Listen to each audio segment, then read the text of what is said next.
What's up, my two-way fam? So today we're going to go over the Shadow Systems MR920P, and the optic I chose to put on it was the Defender XL from Vortex. I really like this optic. It has a really large window, and it's just a pretty crisp dot. I have a really hard time with some of the red dots out there because I have astigmatism, and that one seems to do very well, and I don't know what it is. I don't know if it's the size of the dot. I went with the 8 MOA, which is pretty large. And I didn't think I'd like it because I'm normally like, you know, the 2.5 or 3 MOA, like the Acro P2. This one's a 3.5. But I like this optic a lot, but honestly, after shooting with this one, I like this one a little bit more, especially because of the price difference too. These are around 400, and I'm sure, as you guys know, these things are like 600 bucks, 630 depending on where you can get them and if they're in stock. So, but that's what I'm going to go with, and I wanted to show you guys how to mount this because I did some research online and I couldn't really find anything. Shadow Systems website had some information, but nothing for the specific Defender XL for the Shadow Systems MR920P. So I'm going to show you guys how to mount this, and there is a modification you have to do with the little spacers that come with it, and I'm going to tell you guys what spacer it is and what screws. So the screws that come on the, I already took these screws off, and that's obviously just the plate, but so the screws that come on the plate are just the little shorty guys. I don't know if you guys can see that, but and the ones you're going to use are the number 4, which are these ones. And all you really have to do is just kind of sand this down a little bit just to create more room for this to fit on the slide, because how it sits right now, this is basically what we're looking at here. So lined up, that's the gap I'm going for, that gap right there. So I got about probably a 1/16 of an inch to take off of this spacer. And this spacer here is the C spacer. I believe there's a A, B, and C. I'm pretty sure that's what it is, A, B, and C. So yeah, this one's the C. So I'm just gonna take a Dremel, like I said, and sand some off to fit the optic on there, because that's pretty much the only option you have, is to sand it down to get one of these to mount, whether it be the XL or the ST. I'm gonna go ahead and sand this down a little bit, just give it a little trim.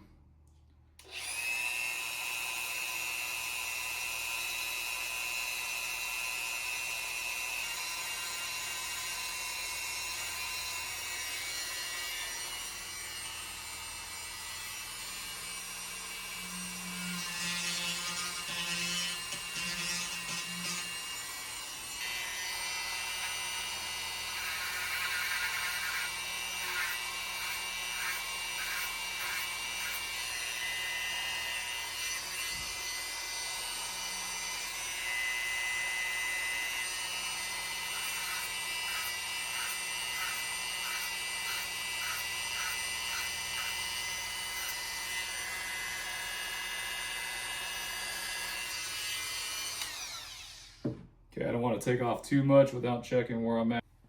And this is clear and safe.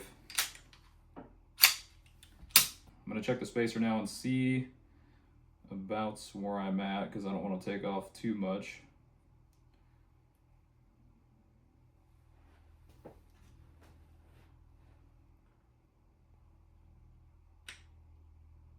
Well, actually I think I just did the perfect amount first try. Well, that's some luck, huh? Sweet. Okay, and I mean, it actually holds it in there pretty tight too, so I mean, I could flip it upside down. It actually holds it in there pretty tight too. I mean, I could flip this thing upside down and it's not gonna fall. So that's what I was going for. So that's basically what we're looking at. You guys can see the spacer back by the rear sight. So yeah, that's what we're going for. All right, cool. All right, I'm gonna pop this thing off, and I'm gonna clean these threads, get all the oil and gunk out if there is any. And I'm just using these. I actually found these on Amazon. They're just like a, I don't even know, like a little specialty cleaner. See if that's showing up on the camera for you guys. And if you guys are wondering what this wrap is, I messed my arm up in the gym, so looks goofy, but I need it to heal up, so unfortunately I gotta suck it up and wear it. But yeah, these things are pretty sweet because I mean, you can get down in the hole with these things and go to town.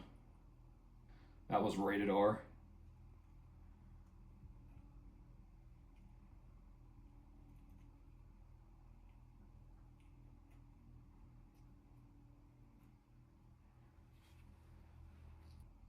So yeah, guys, I just dunk a little bit of alcohol on these and wipe the threads down. Don't want any oil or anything in there. I mean, that's from the factory, so see if you guys can see that showing up. Yeah. But, and no, I didn't just throw that on my floor. I have a trash can right there, so yeah, these are the ones that came with the plate, the little short guys. I'm gonna set those to the side. I'm not gonna use those anymore. And then I'm going to go ahead and wipe these screws down.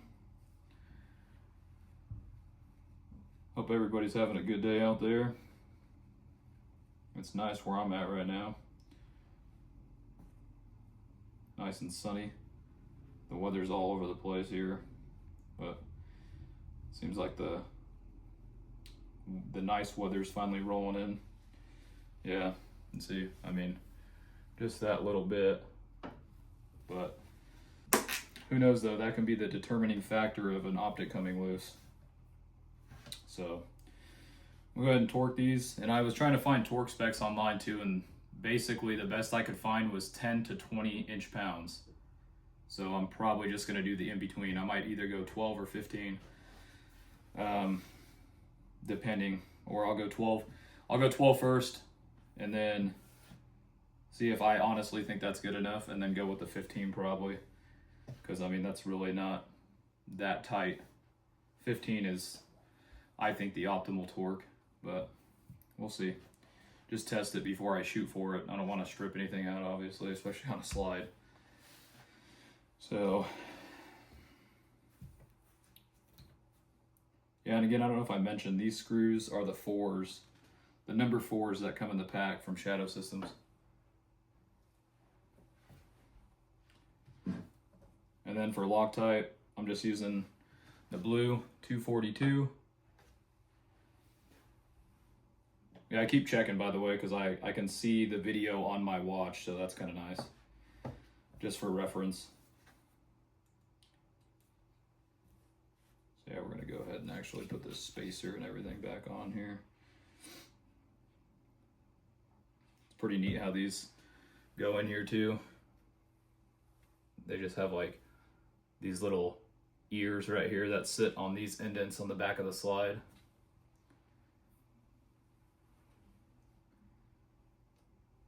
You just kind of push them in.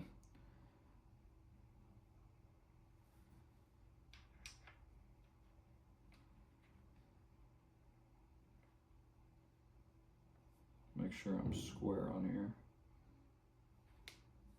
Okay. Shake this thing up.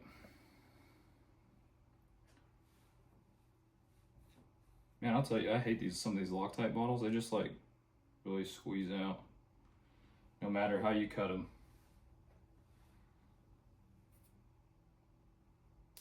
Just a little dab.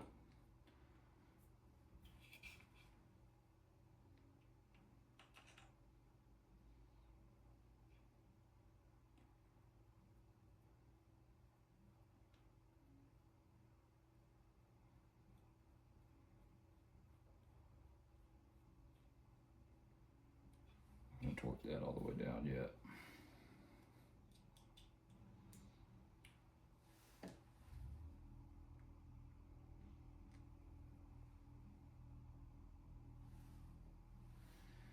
And then for reference point too, I'll usually use like a paint marker. So I can see if these things come untorqued at all, just from shooting over time. Or a Sharpie, you could use a Sharpie.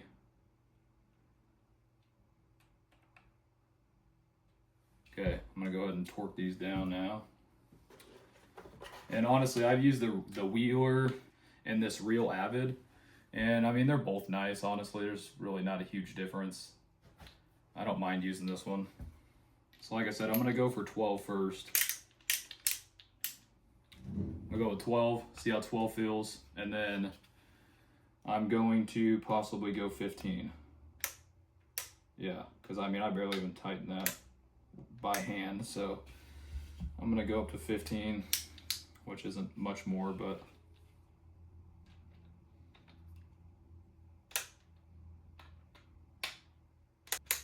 all right.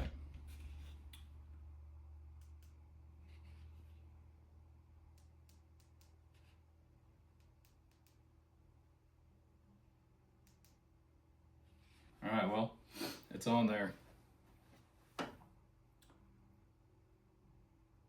That's how it looks. I mean, look at the window on that thing though. I mean, it's awesome. That's why I like these. Yeah, the XL has a really large window and I like it a lot. All right, and then like I said, I'll just do a Sharpie and just mark a line just as a reference point so I can see if it's rotated or moved at all. Because I don't want to be out shooting and then all of a sudden, you know, I lose 0 and I'm sitting there questioning why. I mean, these things can come untorqued just a little bit and that can throw your 0 off. But yeah, I'll do a range video of me shooting this thing and seeing how I like it. I know I already like the Shadow Systems MR920P. I like it a lot, actually. Yeah, and that's another factor. If you were to purchase, you know, Glock 19, you're looking at what, like $630, depending on where you get it from. And then if you wanted to put a compensator on it from like Radian, and you do their Radian Ramjet combo, you're looking at basically $400. So purchasing the Shadow Systems that already comes with it for the 1,000, plus, you know, all the stippling and the slide work that's done to it, and just overall feel in hand. I mean, I like the feel of this a lot better than a Glock out of the box, and I'm sure a lot of people can agree with that, and I'm not crapping on Glock. I love Glocks. They're reliable as hell. I mean, you could beat the shit out of them and they'll keep running. I haven't had any issues with this other than when I first went out and shot it. I was shooting Blazer 124 grain and it would not cycle, or it would keep stovepiping. So, and that had a lot to do with breaking it in. You know, it's compensated and then it has their specific guide rod spring in there. So those all play a factor of breaking the gun in. But after I ran some 115s, I had no problem cycling the 124s. Actually, I think I shot more 124s than I did the 115s towards the end of the range day. And again, had no problems. I just had to shoot probably 2 or 3 mags to break it in. And then after that, it was fine. And that was with me, you know, taking it apart and oiling it and cleaning it before I took it out. A lot of people don't do that. I do it. I always just pretty much follow what manufacturers say, especially like breaking in barrels on rifles or precision rifles, hunting rifles. Some people don't. I do. Like this Bergara. This is in 7PRC. When I first got that, I went and broke it in. I mean, it's a process, but I think it's a process worth taking. Yeah, and if you guys want to see a video on that, let me know. It's my long range precision rifle / hunting rifle. And I went with that one because I liked the 7PRC and the ballistics it has, especially for game hunting. So, yeah. But anyways, guys,